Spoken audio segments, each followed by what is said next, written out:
رحمتوں اور برکتوں سے تم نوازے جاؤ گے. کس کی برکت سے؟ ذکر الہی اور تلاوت قرآن. وَذِكْرُكَ فِي الْأَرْضِ، اور زمین پر تمہارا ذکر خیر اور ثناء جمیل ہوگا. جب تم اللہ تعالیٰ کا ذکر کرو گے، ہمیشہ پابندی سے تلاوت قرآن کرو گے، تو ایک بڑا فائدہ تو ہوگا کہ قیامت کے دن آسمان پر مرنے کے بعد تمہیں راحت اور برکت محسوس ہوگی، رحمتوں اور راحت سے نوازے جاؤ گے. نمبر 2، جب تک تم دنیا میں رہو گے اور دنیا جب چھوڑ کر کے جاؤ گے تو زندگی اور مرنے کے بعد بھی اللہ تعالیٰ لوگوں میں تمہارا ذکر خیر جاری کر دے گا. یہ بہت بڑی فضیلت ہے. اسی لیے ہم نے کہا کہ تمام امتوں کو تقوی کی ضرورت تھی. ہر نبی کو اور ہر نبی کے امتیوں کو اور ہر آسمانی کتاب پر عمل کرنے کے لیے، ہر نبی کے اطاعت کے لیے، جب بھی اللہ تعالیٰ نے کسی قوم کے پاس نبی بھیجا اور کسی قوم کے پاس شریعت آئی تو اس پر عمل کرنے کے لیے سب سے بڑا ذریعہ تقوی اللہ ہوا کرتا ہے. جب ہر قوم کو کے اندر اللہ اس کے رسول کی اطاعت اور فرما برداری کے لیے تقوی کا ہونا ضروری ہے. اسی لیے ہمیں بات یاد آئی، اللہ رب العالمین نے سورۃ النساء کے اندر سورۃ النساء میں آیت نازل کی، بلکہ یوں سمجھو کہ جس طرح سے اللہ نے فرمایا یا ایھا الذین آمنوا کتب علیکم الصیام کما کتب علی الذین من قبلکم، اے ایمان والو روزہ تمہارے اوپر فرض قرار دیا گیا جیسے تم سے پہلی امتوں پر روزہ فرض تھا. ایسے ہی اللہ رب العالمین نے سورۃ النساء کی آیت نمبر 131 میں فرمایا وَلَقَدْ وَصَّيْنَا الَّذِينَ أُوتُوا الْكِتَابَ مِنْ قَبْلِكُمْ وَإِيَّاكُمْ أَنِ اتَّقُوا اللَّهَ.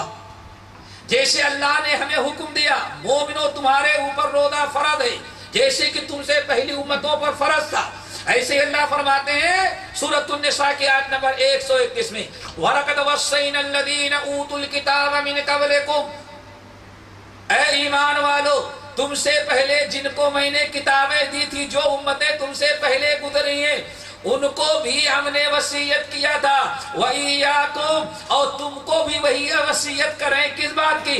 أَنِ اتَّقُوا اللَّهَ، کہ تم لوگ تقوی اختیار کرو. یعنی اللہ تعالیٰ فرماتے ہیں اے مومنو جیسے تم کو تقوی اللہ کا حکم دے رہے ہیں ایسے تم سے پہلے بھی جتنی امتیں گزری ہیں ہم نے سب کو تقوی اللہ کا حکم دیا تھا. کیوں؟ جیسے ہمارے اوپر شریعت کی پابندی، اللہ تعالیٰ کی کتاب کی پابندی، نبی کی لائی ہوئی شریعت اور سنت کی پابندی ضروری ہے، ایسے ہی ہم سے پہلی تمام سابقہ امتوں کے لیے بھی اللہ کی کتاب اور نبی کی لائی ہوئی شریعت کی پابندی کرنا، عمل کرنا فرض تھا. اور پابندی کرنے کے لیے، شریعت کی پابندی کے لیے، اللہ کی کتاب پر عمل کرنے کے لیے اور نبی کی سنت پر کو اپنانے کے لیے کسی کی ضرورت ہے میرے بھائی؟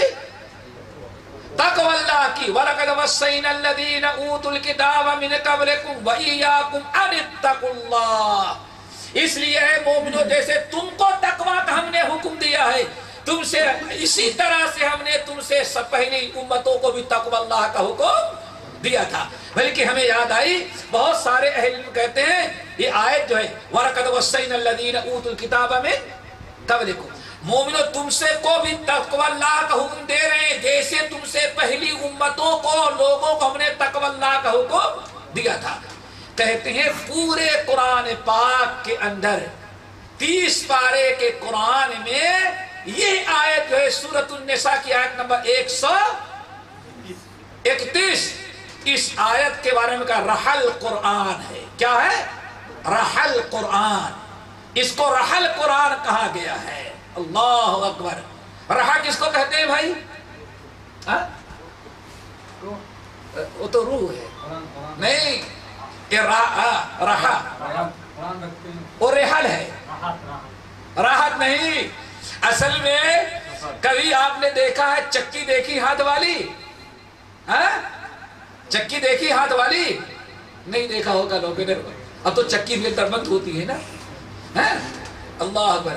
اناج اور گلے کو پیسنے کے لیے 2 پتھر ہوتے ہیں، ایک اوپر اور دوسرا نیچے، وہ چکی جب چلے گی تبھی آٹا گرے گا۔ اللہ اکبر۔ اور اگر ایک پتھر غائب ہو جائے، اوپر والا یا نیچے والا، تو آپ جیسے اناج ڈالیں گے ویسے ہی رہے گا۔ اب آٹا نکالنے والی چیز کیا ہے؟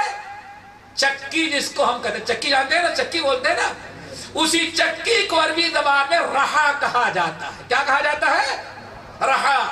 اس آیت وَلَقَدْ وَصَّيْنَا الَّذِينَ أُوتُوا الْكِتَابَ مِنْ قَبْلِكُمْ وَإِيَّاكُمْ أَنِ اتَّقُوا اللَّهَ، اس کو رحل قرآن کہا گیا۔ کیا مطلب؟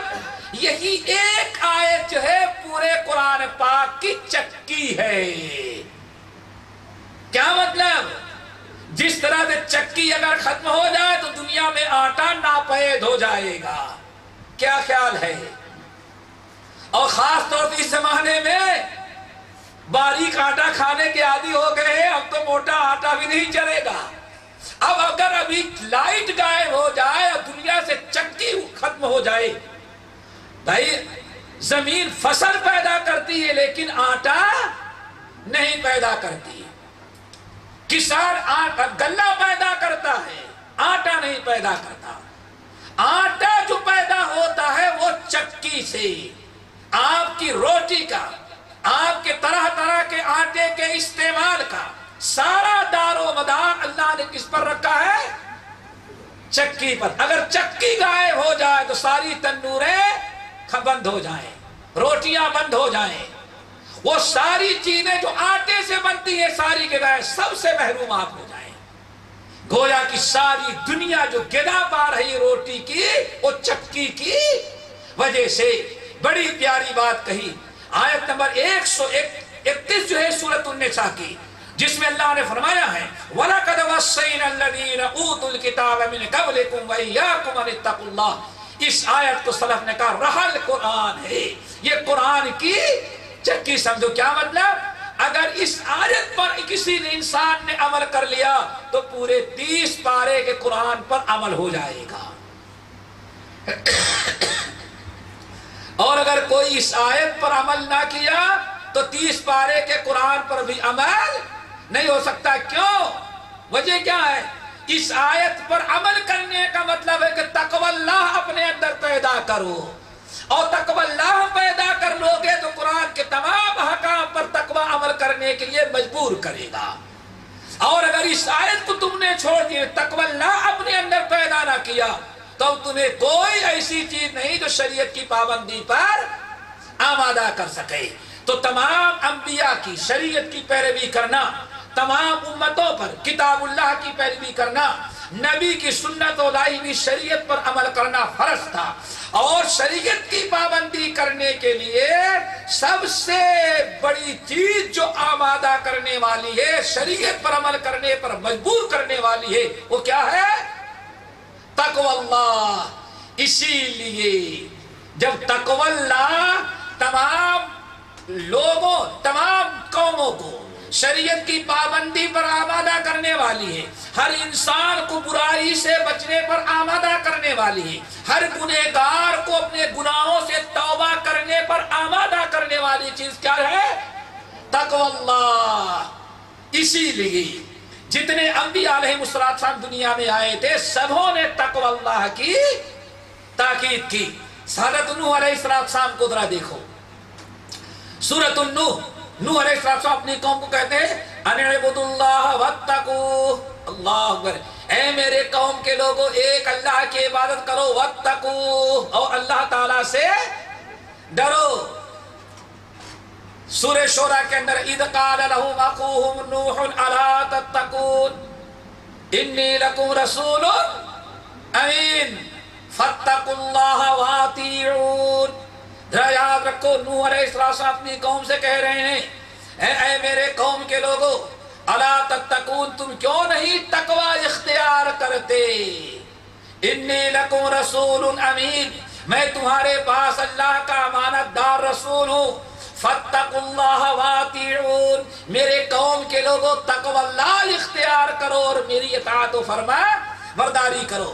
حضرت ہود علیہ السلام، نوح علیہ السلام کے بعد حضرت ہود کو دیکھیے، اللہ تعالیٰ فرماتے ہیں اذ قال لهم اخوهم ہود الا